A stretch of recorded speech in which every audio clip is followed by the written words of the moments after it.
হরিহরায় নম কৃষ্ণ মাধবায় নম মাধবায় রাঘবায় কৃষ্ণ ভায় নম, এটা নয়। ওর জন্য হচ্ছে এক টানেতে যেমন তেমন, এক টানেতে যেমন তেমন, দু টানেতে রুগী, সারা জীবন চুরি করে শুভেন্দু নাকি যোগী। নমস্কার, আপনাদের সকলকে স্বাগত জানাচ্ছি আমাদের এই চ্যানেল চন্দ্রজিৎ ব্লগসে। বন্ধুরা, আমাদের মুখ্যমন্ত্রী মাননীয়া তিনি তার বাড়িতে সামহাও পড়ে যান। পড়ে যাওয়ার ফলে তার মাথায় চোট লাগে, হড়হড় করে রক্ত পড়ছিল এবং সেটা নিয়ে একবার ডাক্তাররা বলে যে কেউ পেছন থেকে ধাক্কা মেরেছে, আবার তারপরে বলে না আমি সেরকম কিছু বলিনি। এই ধরনের একটা রঙের পর একটা প্রশ্ন উঠতেই পারে যে ওনার এই চোট লাগার ব্যাপারটা, ঠিক সময় ঠিক জায়গায় চোট লাগার ব্যাপারটা নিয়ে বিরোধী পক্ষের লোকেরা কথা বলবে। এটা খুবই ন্যাচারাল ব্যাপার। এবং যখন দেখা যাচ্ছে যে প্রত্যেকবার ইলেকশনের আগে কোনো সময় ওনার পায়ে চোট লেগে হুইল চেয়ারে ঘুরছেন, এখন আবার মাথা ফেটেছে, বিরোধীরা কথা বলবেই এবং বিরোধীদের কাজই এইটা। এর মধ্যে কোনো আশ্চর্য হওয়ার কিছু নেই। এবং নেতার নেত্রীরা মোটামুটি এমন ইউজ টু হয়ে যায় যে এই ধরনের পার্সোনাল অ্যাটাকসে ওদের খুব একটা গায়ে লাগার কোনো কারণ নেই। কিন্তু শুভেন্দু অধিকারী তিনি একটা পাবলিক স্পেয়ারে মঞ্চ থেকে এই ধরনের কটাক্ষ করেছেন মুখ্যমন্ত্রী, মাননীয় মুখ্যমন্ত্রীকে। আমি এর মধ্যে কোনোই আশ্চর্যকর বা কোনো নতুনত্ব কিছু খুঁজে পাচ্ছি না। এটাই এক্সপেক্টেড, এটাই হয়েছে। কিন্তু তার উত্তর দেওয়ার জন্য কুণাল ঘোষ তিনি কয়েকটা কথা বলেছেন এবং সেই কথাবার্তাগুলো একটা ভিডিও আপলোড হয়েছিল। আমি জানতাম না বিষয়টা নিয়ে, কিন্তু কালকে আমার বাবা আমাকে ভিডিওটা একবার পাঠালো দেখবার জন্য যে বাংলার অধঃপতনটা কতদূর যাচ্ছে। তো সেটা দেখে আমি ভাবলাম যে আপনাদের সঙ্গে এই জিনিসটা শেয়ার করা খুব দরকার।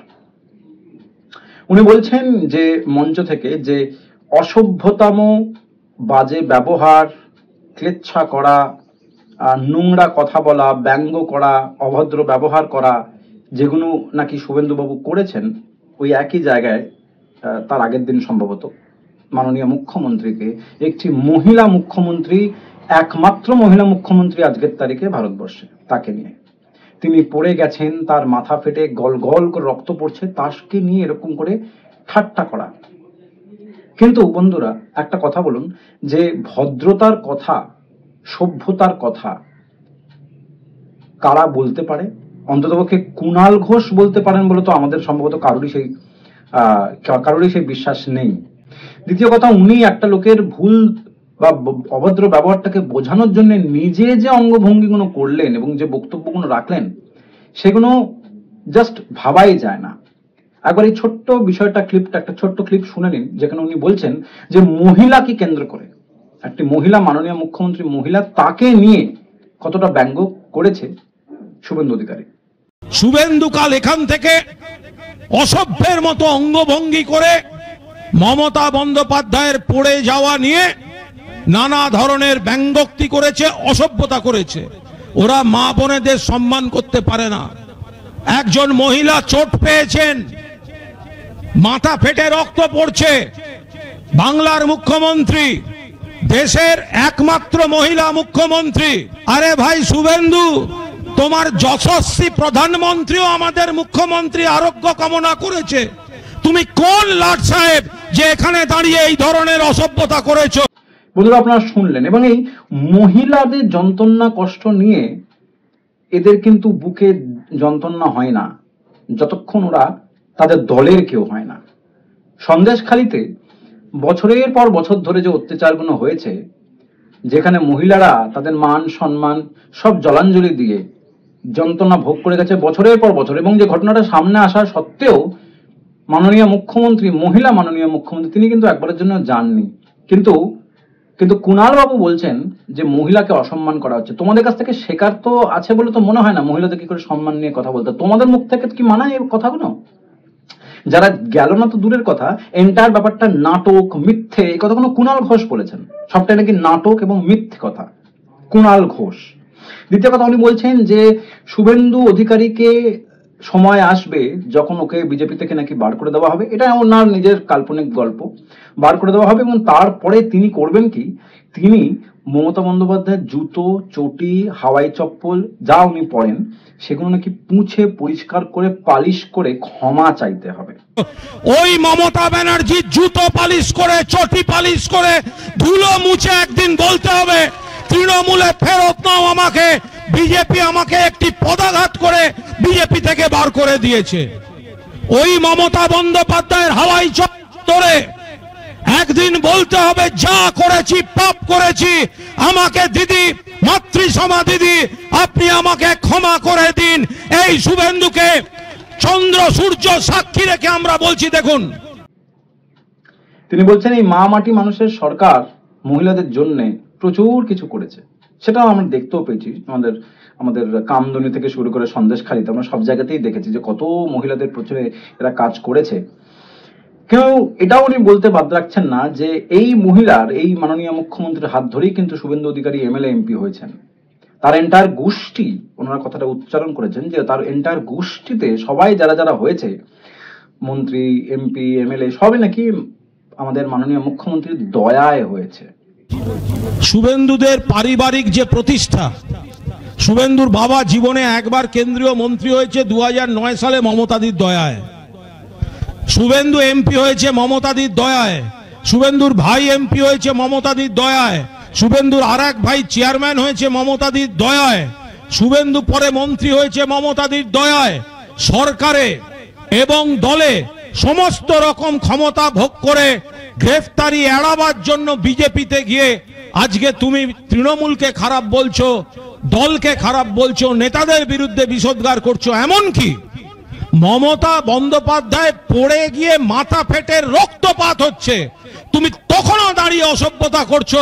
ওপরে যদি ঈশ্বর বলে কিছু থাকে, এই জীবনেই তোমাকে মমতা বন্দ্যোপাধ্যায়ের হাওয়াই চপ্পল ধরে ক্ষমা চাইতে হবে।